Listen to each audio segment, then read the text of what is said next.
I am leaving Tonga. The Yafu there behind me. If you can see, I can't see myself in this camera anymore.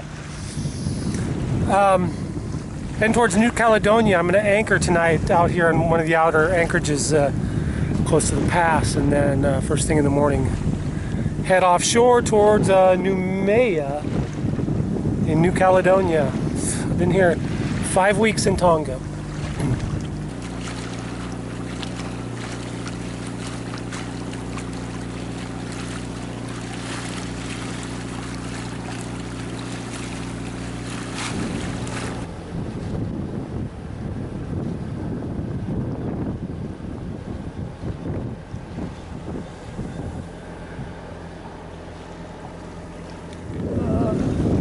My least favorite part of a passage is leaving leaving the anchorage, the first day, the start. I don't know why that is. I think, especially the longer I've been in some place, you know. Like when I left the Marquesas, I was only there a week, so it was easy to just get right back into the swing of being at sea. You know. I don't know how to say it. I'm scared. That's how to say it. I am, you know, it's just, you know, you never know what's going to happen on a passage, so. But I got to go, so I can't stay here because the cyclone season's coming, so I got to go.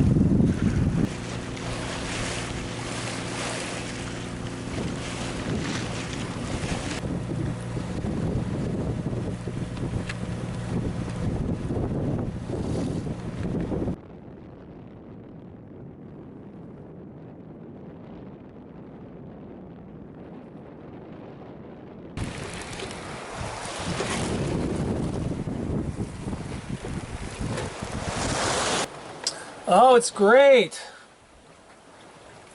I couldn't have asked for a better start. I mean, the wind's light, we're not going very fast, but the sails are full, and it's really pretty calm. Sunny, and just could not have asked for a better start. We're approaching an island called Latte. I only can assume it's pronounced latte. It's spelled L-A-T-E, like late. Latte. Sounds good to have a latte. Don't be late for your latte.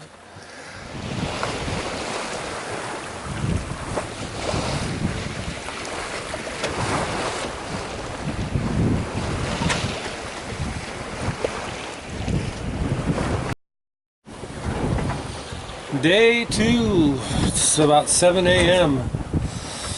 You know, rolly night, rolly downwind night. Dead downwind again, you know.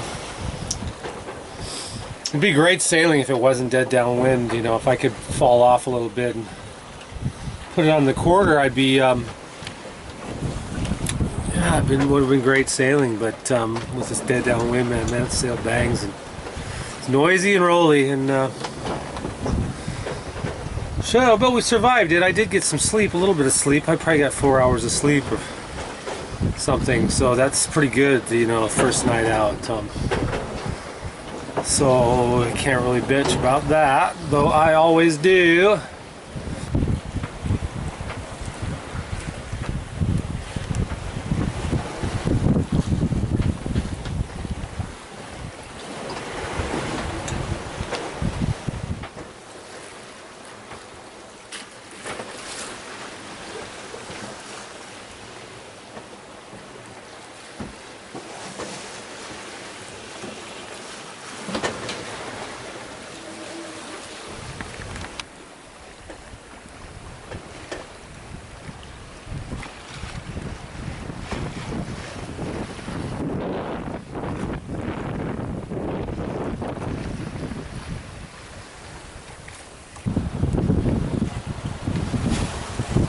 Day 3.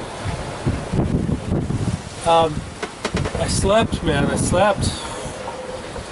But what happened was about 2 a.m. a rain squall came through, and which was fine. The rain's fine, but in that rain squall there was no wind, or the wind just shifts around and does whatever it's doing, you know, and So I got up in the night and wasn't sure what to do about it, because we just, the wind really clocks around 180 degrees and dies, and then so I ended up starting the motor for a while, and but I had to furl the jib, and furling line got stuck, and it was pouring down rain, and oh man, I was so tired. All I wanted to do was sleep, but it worked out.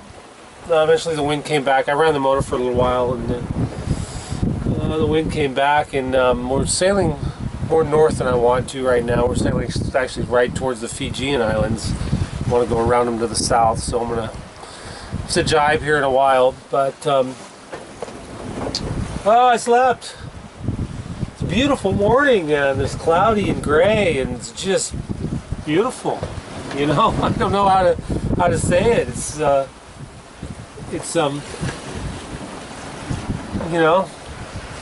it's beautiful. It's not too boisterous. We're sailing fine. Just different shades of gray.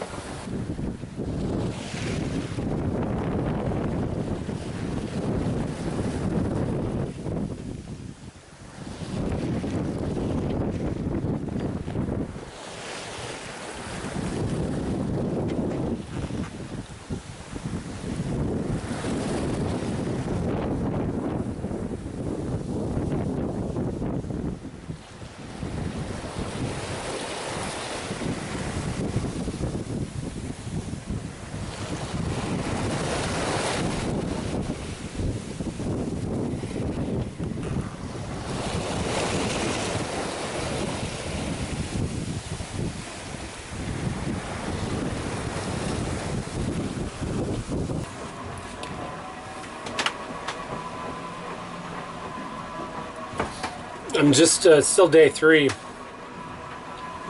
I'm just coming up on the Lau group in Fiji. And on the chart it shows shoals, but it doesn't show actual depths around them. It just shows a little, like an asterisk. And it says like, let's say like reported 1964, like this one. Reported 1964, 547 meters. I don't know, man. These things, it doesn't give any. And then there's like a general warning saying if to navigate with caution in this area. So I'm avoiding these things, and it's frustrating because there's a bunch of them. They're all over the place, but I just don't think it's worth the risk to go over the top of these, What's a 300-meter shoal? That's not a shoal, that's 1,000 feet deep in 3,000-foot water. I don't know. Anyway, I'm avoiding those just out of safety's sake. It does say to navigate with caution in these waters because of uncharted shoals. So it adds some miles. Another thing that adds miles, as I've said before, is the dead downwind. The wind is right on my butt, and I just can't sail there. It's like wind right on the nose, So I'm having to go, broad reach to broad reach, which is wind on the kind of on your shoulder instead of on your back, and then turn jibe, which means turn through the wind and get it on your other shoulder.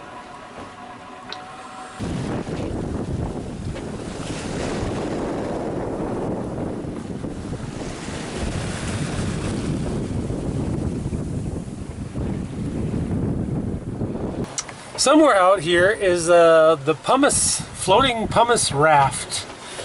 Apparently a volcano, underwater volcano, I think in Tonga, in the Tonga group, released a bunch of pumice, which created a huge floating island of rock that had been floating westward. A couple months ago, boats were, you'd run into it. I mean, it'd be just a floating rock. You'd hear clump, clump, clump, clump, clump, clump, clump, and there'd be rocks. But anyway, the last they reported it was around here. But that's been a month now, floating rock. So I guess in a month floating rocks would float away, I'm hoping. But this was the last reported area of that floating pumice raft. So that's something that's kind of interesting. I don't want to run into some floating rocks. Every clunk I hear, every wave that hits the bow, I think, oh shoot, I'm hitting a floating rock.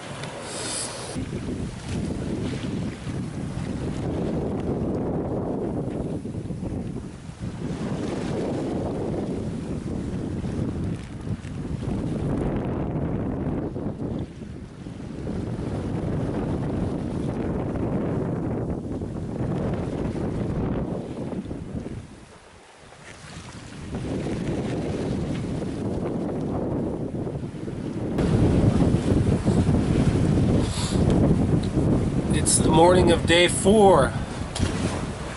It's a gray day, gray morning. Oh, we're sure sailing nicely though. I don't know what this weather is going to bring me today. I mean, it's got some black clouds in front of me.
The rain finally stopped.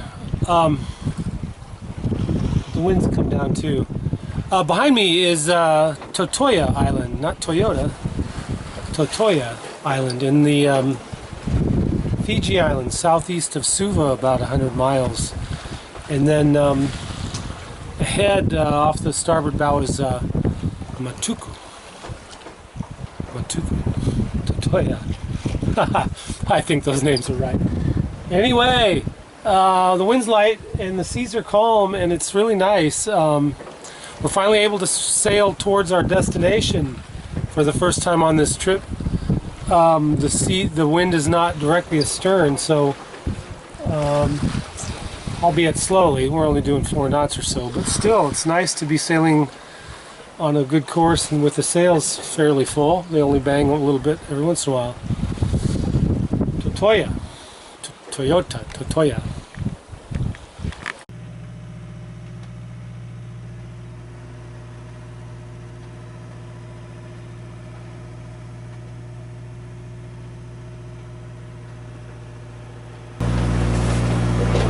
Just across the international day line.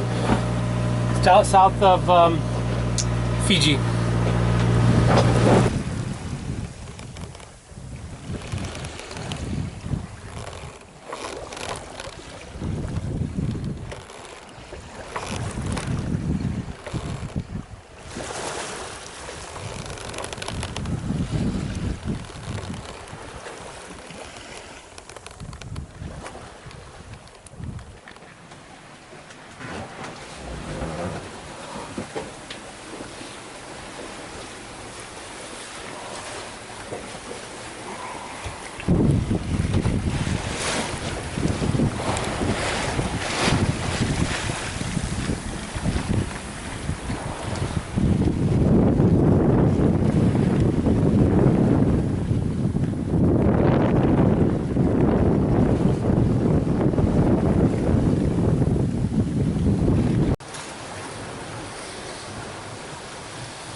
Day 5, I think. What a glorious sailing day, man.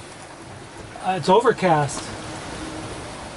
more on that in a second. But I just woke up to quiet sailing, you know. At night you hear all the sounds, and then this morning I woke up and it was nice and just, you can just tell the boat's sailing along just fine. I mean, I wasn't asleep for a long time, an hour or so, but you can tell the boat's sailing along good, and came out and we're just cruising, you know, 5.5, 6 knots, and just effortlessly. The one effort is on the auto helm. Auto helm uses up a lot of power. I don't have a wind vane anymore. Colmena had a monitor wind vane.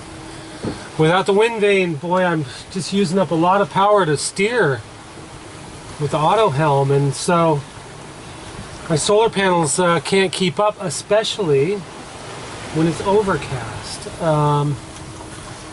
So although we're sailing along really nicely, I'm gonna have to run the motor to charge the batteries to steer the boat. I mean, I could come out here and steer, I guess. Although that doesn't, you know, with overcast, I'm not going to gain much power from that anyway. So that's a bummer that I got to run the motor, you know, because it's just so nice, man. The wind or the waves are pretty flat, and we're just cruising along. I've been laying down below reading, and what a pleasant sail. And we're going, and the bonus, we're going right at the target, right at New Caledonia. I'm south of this island, Ono. I don't know what the name of the big island is here, but it's south of main island of Fiji is Viti Levu, where Suva is. There's an island south of that, and I'm gonna be honest, it doesn't show the name of the island. But we're passing south of that about 10 miles, which we'll be here this afternoon, and then it's open ocean all the way to New Caledonia. And we're sailing along right at that target, so awesomeness.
Well, I don't know if this is going to show up or not, but